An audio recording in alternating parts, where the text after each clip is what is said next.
Assalamualaikum warahmatullahi wabarakatuh. Selamat pagi teman-teman semua.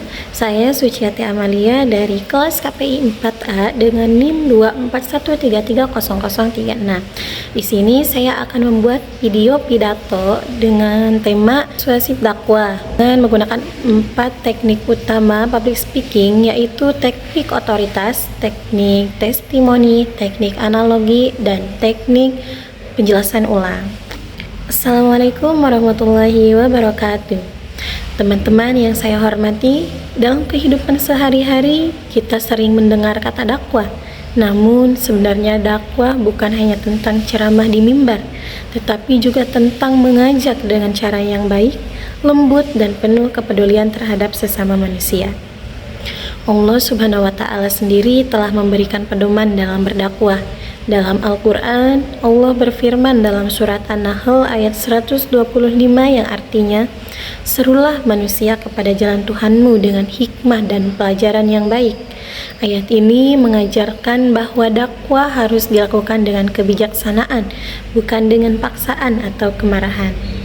Artinya, dakwah yang baik adalah dakwah yang menenangkan hati, bukan yang menimbulkan perpecahan. Teman-teman, banyak orang yang berubah menjadi lebih baik bukan karena dimarahi, tetapi karena disentuh hatinya. Ada kisah seorang pemuda yang dulunya jauh dari agama, namun ketika ia bertemu seseorang yang menasihatinya dengan sabar dan penuh kasih, perlahan ia mulai berubah. Ia mulai sholat, belajar agama, dan memperbaiki dirinya. Dari kisah ini kita belajar bahwa pendekatan yang manusiawi dalam dakwah bisa membawa perubahan yang nyata. Bayangkan teman-teman, jika hati manusia itu seperti tanah. Jika tanah disiram dengan air yang lembut, maka benih kebaikan akan tumbuh dengan subur. Namun jika tanah itu dipukuli atau dirusak, maka tidak ada yang bisa tumbuh di dalamnya. Begitu juga dengan dakwah. Jika kita menyampaikan kebaikan dengan kelembutan, maka pesan itu akan lebih mudah diterima oleh hati orang lain.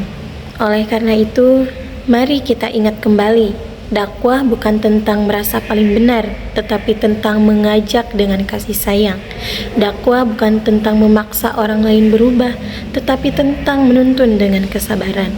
Dan dakwah bukan hanya dengan kata-kata, tetapi juga dengan sikap dan keteladanan kita sehari-hari. Semoga kita semua dapat menjadi bagian dari dakwah yang menyejukkan, yang membawa kedamaian, dan yang memperkuat persaudaraan di tengah masyarakat.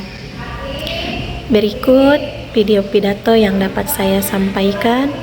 Terima kasih. Wassalamualaikum warahmatullahi wabarakatuh.